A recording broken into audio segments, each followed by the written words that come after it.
हमारा साहब, अब आप ज़ाहिर है आप एआई इंस्ट्रक्टर भी हैं और कॉरपोरेट सेक्टर को भी आप डील करती हैं। अब ये जिस तरीके से एआई की जो टेक्नोलॉजी दीगर ममालिक में हम इस्तेमाल होते हुए देख रहे हैं, पाकिस्तान इसमें क्यों अभी पीछे है? पाकिस्तान की इस वक्त क्या पोजीशन है? स्टैट्स जब हम देखते हैं तो हमें अभी लोअर साइड पर बहुत दिखाई देते हैं। अगले 3 से 5 साल में किस तरह से गेम चेंजिंग इंडस्ट्री बन सकती है और कौन कौन से सेक्टर्स को ये ऊपर उठा सकती है? अच्छा, पहली बात तो ये कि there was a time when people ask कि जी 5 साल में किस तरह से चीजें ग्रो होंगी, बट जब से एआई आया है तो यू कैन नॉट आस्क कि जी 5 इयर्स का प्लान क्या है। यू कैन आस्क कि जी what will happen after 1 year और 2 year, because every day is a new day when it comes to the AI. Okay, so Pakistan के अंदर भी लोगों को अवेयरनेस जो है वो क्रिएट की जा रही है, and I am working into AI. और ये कह सकते हैं कि जी अवेयरनेस स्प्रेड करने का काम 3 साल से मैं पर्सनली खुद कर रही हूँ। And there are some other people as well, जैसे कंवल चीमा भी हमारे साथ हैं। She is also doing great job. और इस तरह से और भी लोग हैं जो कि इसकी अवेयरनेस के ऊपर काम कर रहे हैं। सबसे पहली चीज तो है कि लोगों को अवेयर होना जरूरी है कि किस तरह से एआई उनकी इंडस्ट्रीज में डिस्ट्रप्शन लेकर आ रहा है और क्या क्या चीजें हैं जिसकी तरफ उनको जो है वो मूव ऑन करने की जरूरत है।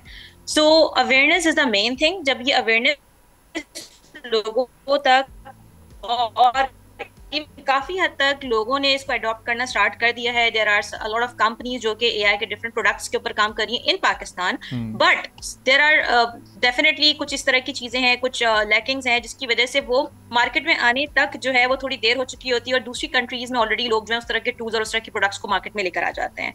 सो सबसे पहली चीज तो ये है कि अगर आप कोई काम कर रहे हैं तो उस पर प्रॉपर रिसर्च करने के बाद जब आप उसको मार्केट में लेकर आते हैं तो उसको एज सुन एज पॉसिबल लेकर आए, क्योंकि ये वो टाइम नहीं है कि जिसमें आप इंतजार करते रहेंगे कि जी हम इस पे 6 मंथ्स लगाएंगे या 1 ईयर लगाएंगे एंड देन फिर हम मार्केट में लेकर आएंगे। बहुत देर हो चुकी होगी। तो इट्स बेटर कि आर एंड डी पे मैक्सिमम लेवल पे जितना आप जो है वो स्पेंड कर सकते हैं करें, एंड मार्केट में एज सुन एज पॉसिबल चीजों को लेकर आए। सही। तो कमल साहब, आप फाउंडर एंड सीईओ भी हैं माई इम्पैक्ट मीटर की। अब ये जो स्टार्टअप्स हैं इस वक्त पाकिस्तान में कितने ग्रो कर सकते हैं? पाकिस्तान में इन स्टार्टअप्स का फ्यूचर क्या है और कितना मुश्किल होता है इन स्टार्टअप्स को स्टार्ट करना और फिर सर्वाइव करना और फिर ग्रो करना और एक बड़े प्लेटफॉर्म के तौर पर उसको लेकर आगे चलना? ज़रा ये जो चैलेंजेस हैं, ये जो स्ट्रगल है, ज़रा थोड़ी सी इस पर भी रोशनी डालिएगा।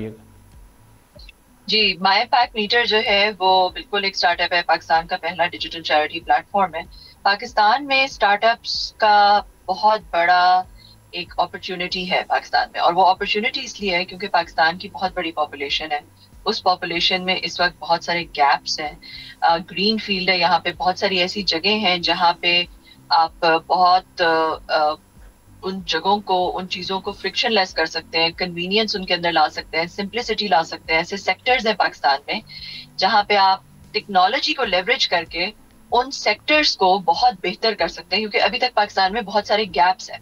जैसे कि हमने ये माई इम्पैक्ट मीटर है, इसने एक जो जो सोशल फिलैंथ्रोपी का सेक्टर है पाकिस्तान में, बहुत ज्यादा चैरिटी होती है, बिलियंस ऑफ डॉलर्स की चैरिटी होती है, मगर गुर्बत उधर की उधर ही है।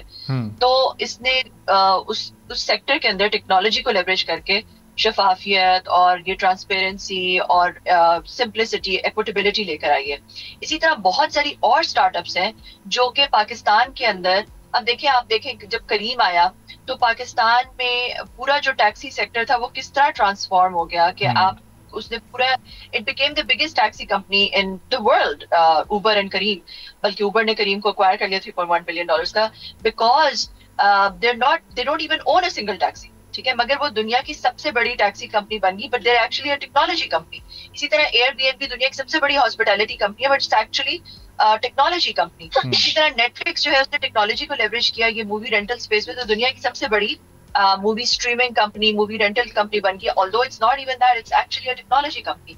तो टेक्नोलॉजी का ये स्टार्टअप्स जो होती हैं जो टेक्नोलॉजी को लेवरेज करती हैं, क्योंकि उनके पास एक इंटरनेट है जिसके थ्रू वो पूरी दुनिया में स्केल कर सकती है। किसी ज्योग्राफिकल लोकेशन पे देखिए, अगर आप कोई पार्लर खोलते हैं या आप कोई रेस्टोरेंट खोलते हैं तो आप सिर्फ जो उस ज्योग्राफी है सिर्फ उसको सर्व कर सकते हैं। ठीक है, मगर अगर आप कोई इंटरनेट बेस्ड स्टार्टअप लेकर आते हैं तो आपकी जो कस्टमर बेस है वो पूरी दुनिया है।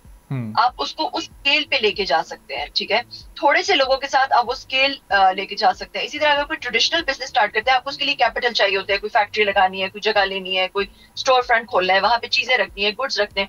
मगर जब आप टेक्नोलॉजी स्टार्टअप करते हैं तो आपको थोड़े कैपिटल के साथ आप जो है वो पे एज यू ग्रो मॉडल में, कि जैसे जैसे आप ग्रो कर रहे हैं वैसे वैसे आप अपने रिसोर्सेज ऐड कर सकते हैं। आपको कोई इनिशियल वो जो कैपेक्स की बहुत बड़ी रिक्वायरमेंट होती है कि जगह लेनी है, चीजें रखनी है, फैक्ट्री लगानी है, वो उसकी जरूरत नहीं पड़ती। तो इसलिए बहुत बड़ी अपॉर्चुनिटी है और यंगस्टर्स के लिए बहुत बड़ी अपॉर्चुनिटी है। और क्योंकि अब उसमें एआई का तड़का लग गया, एआई जो है वो जब आप एआई को लेवरेज करना शुरू कर देते हैं, देखिए अभी तो हम B2C एआई की बात करते हैं, जो बिजनेस टू कंज्यूमर एआई, जो जहाँ पे जिसमें चैटबॉट्स आ जाते हैं, वहां पे भी जो लोग एआई को लेवरेज करते हैं वो जरूरी नहीं कि वो आईटी के लोग करें, किसी भी फील्ड में, अगर आप डॉक्टर हैं, आप रियल एस्टेट इंजीनियर हैं, आप सोशल मीडिया मैनेजर हैं, आप फार्मासिस्ट हैं, आप आर्किटेक्ट हैं, आप किसी भी फील्ड में, आप टीचर हैं, ठीक है, तो आप जो एआई को लेवरेज कर सकते हैं। तो आपने जो भी चीज करनी है, आपकी प्रेजेंटेशंस, आपके बिजनेस प्लान्स, आपकी डिजिटल मीडिया कैंपेन्स, आपने वीडियो बना रहे हैं तो वीडियो एडिटिंग, उसकी रेंडरिंग, एआई उसको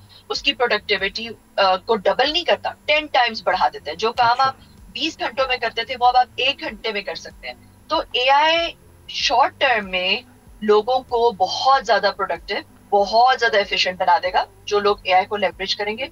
लॉन्ग टर्म में एआई क्या करता है, जैसे कि हमारा साहिबा ने कहा कि हम प्रेडिक्ट ही नहीं कर सकते 2 साल बाद क्या होना है, हम अभी प्रेडिक्ट ही नहीं कर सकते क्योंकि एआई इतनी बड़ी डिस्ट्रप्शन है, ठीक है। मगर पाकिस्तान में जो एक बहुत बड़ी अपॉर्चुनिटी है, अभी एआई एजेंट्स आ रहे हैं जो कि एंड टू एंड टास्क को ऑटोमेट कर देते हैं, एजेंटिक्स जिसे हम कहते हैं।